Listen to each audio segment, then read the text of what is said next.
to July 2025, the BRICS summit in Brazil is making headlines, capturing the world's attention. Because the group just expanded, welcoming new members into its fold. This isn't just another summit, it's the Global South developing nations demanding a seat at the table, asserting their influence in global decision-making.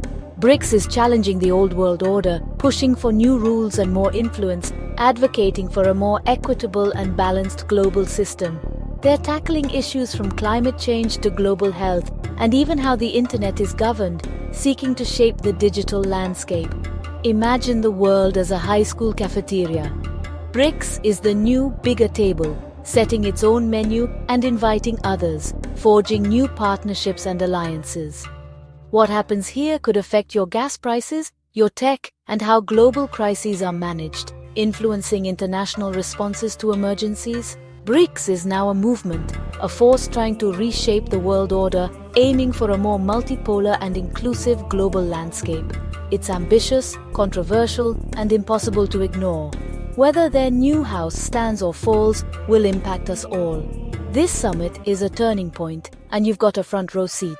So who's in BRICS now? The original 5: Brazil, Russia, India, China, and South Africa. Last year they expanded. Think of it as a blockbuster sequel with new stars. Egypt, Ethiopia, Iran, and the UAE joined, each bringing unique strengths, strategic locations, energy, and financial power. The big news this year? Indonesia joins the club.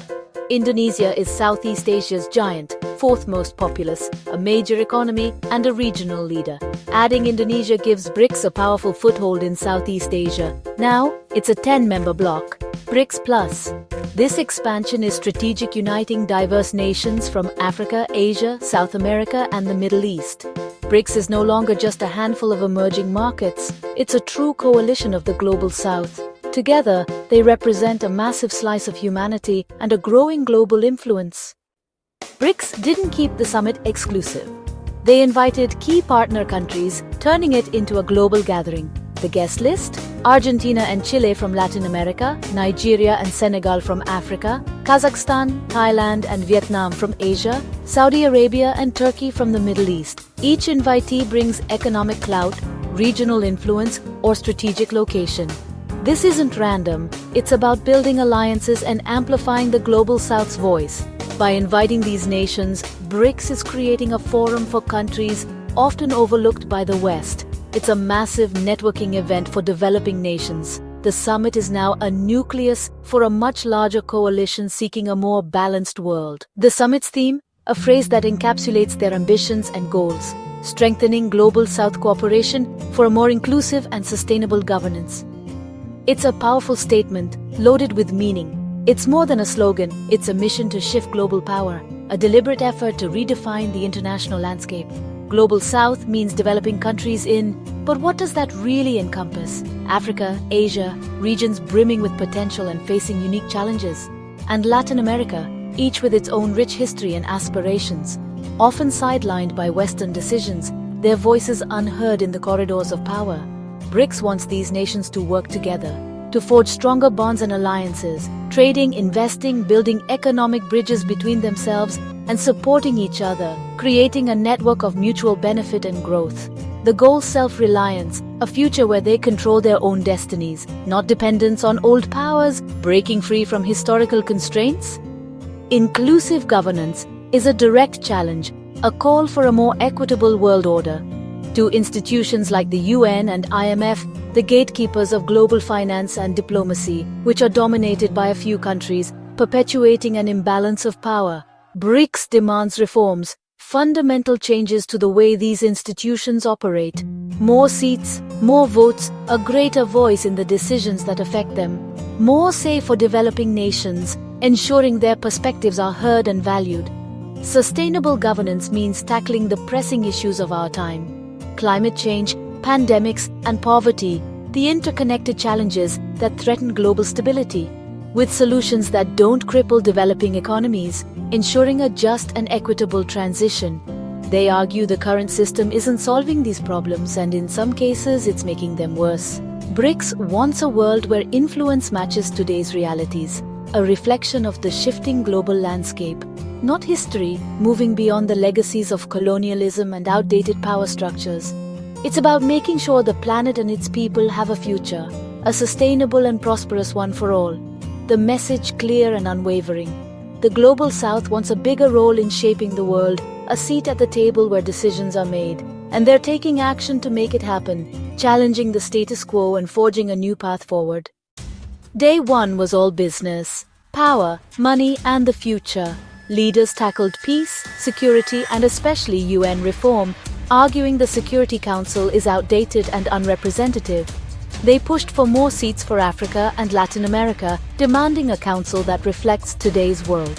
On economics, BRICS discussed trading in local currencies to reduce dependence on the US dollar. They want the new development bank to fund infrastructure with fewer strings attached than the IMF or World Bank. Technology was a hot topic, especially artificial intelligence. BRICS wants to cooperate on AI, set global rules, and ensure it's not dominated by a few countries or corporations. The goal? Make sure AI benefits everyone, not just the powerful. They're building a future where the robot overlords are fair to all. It's about rewriting the rules of global power. Day 2 focused on survival, climate, and health. BRICS wants developed nations to take responsibility for climate change and provide funding and technology for greener economies. They argue you can't ask poor countries to sacrifice growth for a problem they didn't create. The upcoming COP30 climate summit in Brazil will be a major test of this stance. On health, the pandemic exposed deep inequalities. Rich countries hoarded vaccines, poorer ones waited. BRICS plans a new health partnership to fight diseases like tuberculosis and malaria, pooling resources for affordable vaccines and medicines. The aim, self-reliance, not charity. They're building joint research centers and manufacturing hubs to prepare for future health crises. The message: health equity is a right, not a privilege. BRICS is determined to protect its people on its own terms. So, what came out of the summit? Real decisions, not just talk. On climate, BRICS pledged more funding for developing countries and pressured the West to deliver on climate finance promises. Brazil launched the Tropical Forests Forever Fund, paying countries to protect rainforests, not just punishing deforestation. On health, they formalized the BRICS Partnership for Global Health Equity with a network of research and vaccine centers. The first target, a new effective tuberculosis vaccine. In tech, they agreed on a BRICS AI cooperation framework, joint research, data sharing, and ethical standards. The aim: an alternative AI ecosystem not dominated by the US or China. Economically, the new development bank will issue more loans in local currencies and explore a BRICS payment system. The goal? Reduce dependence on the US dollar and build a multipolar financial system. These are concrete steps toward a new world order. BRICS is moving from words to action. The leaders' words reveal their vision, offering a glimpse into the future they are actively trying to shape. Their statements provide a window into the core principles and objectives driving the BRICS alliance. Brazil's Lula asserts, "The world is tired of an order that serves the few, benefiting only a select group of nations. We are not against anyone. We are for ourselves and for a more equitable distribution of power and resources." India's Modi declares, "Let's build open, safe, and reliable digital infrastructure, ensuring access and security for all." India is ready to share its tech and expertise to empower our partners, fostering growth and innovation across the BRICS nations and beyond. China's Li Qiang emphasizes, "Development is the master key to unlocking prosperity and stability for all nations. We must oppose sanctions and unilateral measures that hinder progress, and instead make global cooperation bigger, not smaller, fostering a shared future for humanity."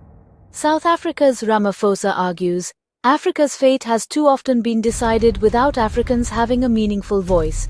UN reform is not just desirable, but a matter of justice. Africa must have a permanent voice and representation on the global stage." Iran's representative states, "BRICS offers a shield of solidarity against economic coercion and political pressure. Together we can build a financial system immune to external pressure, promoting stability and independence for our nations." These statements aren't just rhetoric or empty promises. They're a call for a new, fairer world order, one that reflects the diverse needs and aspirations of all nations. The leaders want BRICS to be a platform for real change, translating words into concrete actions, not just engaging in diplomatic talk. Their collective message, the Global South, is no longer content to remain on the sidelines observing passively. They're demanding respect for their sovereignty, greater influence in global affairs, and a seat at every table where decisions that affect their future are being made. The summit spirit is defined by unity, a shared ambition, and a collective drive to rewrite the rules of the game. The world is listening intently, watching closely as the BRICS nations chart a new course on the global stage. Why does the BRICS summit matter to you? It's the most organized challenge to the Western-led world order in a generation. BRICS represents nearly half the world's population, building parallel systems in finance, health, and tech. For developing countries, it means new investment and fewer strings attached than the IMF or World Bank. The health partnership could bring cheaper, more accessible vaccines. Smaller nations gain leverage, more bargaining power, more choices. For the West, BRICS could erode the US dollar's dominance and challenge Silicon Valley's tech supremacy.